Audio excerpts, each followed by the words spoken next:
For the last 5 years, Come on, buddy.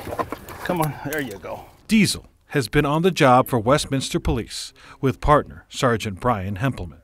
I am not retiring, just Diesel. For the last 5 years, Diesel busted bad guys. A lot of drug sniffs, he was really good at that. But I think his best thing was probably tracking. Catching a scent to catch a criminal.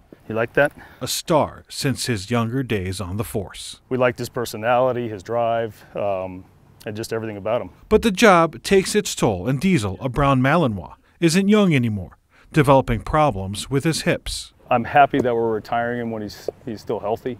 That way he still can enjoy some years just chilling out and playing golf or smoking cigars. Retirement. He just won't jump in the black and white anymore. He'll just enjoy life as a dog.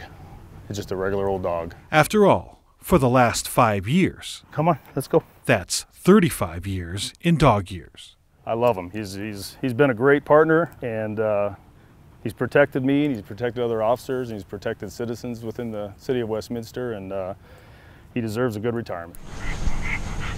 Nelson Garcia, 9 News.